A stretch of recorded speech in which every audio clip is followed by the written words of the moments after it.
Bismillahirrahmanirrahim. Assalamu alaikum. Hope so all of you are fine. Let's start our today's lesson. Our today's lesson includes a topic forces, and the book pages included for this lesson are 154 till 165, then 168 till 169. The basic objectives of today's topic are to calculate pressure, to explain the pressure of liquids and gases, and find out the uses of liquid pressure, and then to know about density. To calculate pressure, if we are given the value of force and the length of that area that are related, then we can divide force by the area to find out the pressure. The pressure, it can be used in different ways, like if we increase the area then we can reduce pressure, like naturally the camel feet, these are designed to walk in the sand, and these are, you can say, broad, having a larger surface area just to reduce the pressure. And second one point is, if we reduce the area then it can be useful, like if we need some high pressure on the sharp objects like knives and scissors, then the pointed object or the pointed surface, it is towards the you can say the cutting end, and when we apply a small pressure then it can cut, you can say, very easily. And in this way, by reducing area, it can apply a large we can apply a large pressure. Basically, the units used for the pressure is Newton per meter square, and this is also known as Pascal. Liquids and mostly exert pressure in onto the, you can say, the walls of the container in which they are placed in, and this liquid pressure acts in all directions, basically on the surface of the object that is inside the liquid, and this liquid pressure mostly acts towards, you can say, to the bottom of the container. Sometimes when the things are inside the liquid, then a balancing force is exerted to from the liquid to that object to keep the object floating, like the ship in the like the boat on the surface of the water. As the pressure is much greater in the bottom, then what happens that whenever the dams these are constructed, then the walls of the dam, these are basically near the bottom, these are having a thick coating of the concrete or the thick deposition of concrete, and as compared to the top layer. Why? Because the liquid pressure, it acts downwards basically, so that's why heavy concrete is filled in the walls of the dams. Liquid pressure can be used in different machinery or in different instruments as well. For example, in hydraulic brake system, then in hydraulic jack, then hydraulic press as well. Why this liquid pressure can be used in these instruments, as these can be used, or this machinery can be used to do some heavy work that is not possible by simple power of the human being. So the that hydraulic press, it acts on the, you can say, when the liquid is having some force is applied on the liquid, then it can be used, the piston will move, and in this way it can be used to, you can say, just to stop the car as well. And for the hydraulic press, it can be used to shape the metals to form some new objects.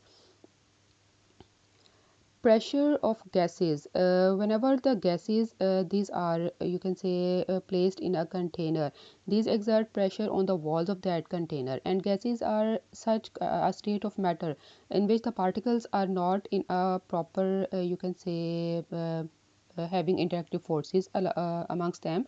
So the particles or the molecules of gases, they always occupy the space as much as they find that. So pressure of the gases, basically it is proportional to different factors, like if we want to show the one thing is going to increase and the other thing is going to decrease, then we will say that these both of these factors are inversely proportional to each other. If we want to show that all the two properties are going to increase at the same time and decreasing at the same time, then we will say that these are directly proportional to each other.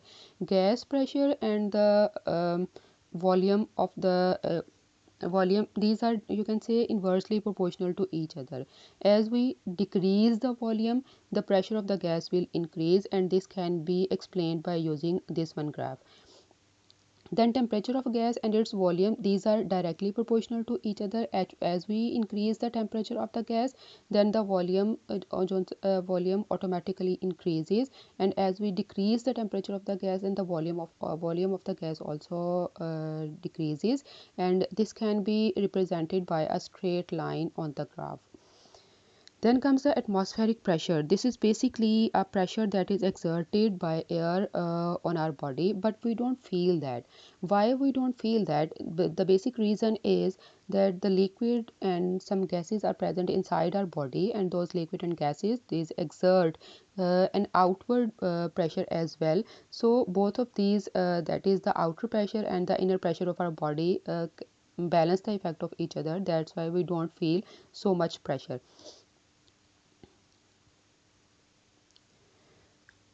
Then comes the density. Density is basically the mass per unit volume. That is that how much amount of matter is present in a unit volume. To calculate the density, we are given the formula that is equal to mass divided by volume. The unit for density depends upon the unit of mass and the volume as well. If we are going to use the smaller units, then the units for the density will be smaller, and if we are going to use the greater units for mass and volume, then the unit for density will be all taken as in greater, you can say, units. For example, sometimes it can be calculated in grams, so the unit for the density will be gram per centimeter cube, and if the mass is taken in kilograms, then the unit for the density will be kilograms per meter cube. Now we are going to describe that how different states of matter, how much dense these are. Solids are more denser than the liquids and gases as well. Why? Due to the arrangement of the particles of solid. At the particles of solid, these are tightly packed, so they are more dense, having more amount of matter as well, right? When the objects on the surface of a liquid, if they are floating, it means they are having less density as compared to the liquid, and if you can say object, it sinks into the liquid, then it means the density of that object is definitely greater than that of the liquid. You might have listened the name of Dead Sea. Dead Sea is highly dense due to the presence of salts in that. That is the basically reason that when things these fall into the Dead Sea, they always float on the surface of the sea. I think so. All the topic is quite clear to you people.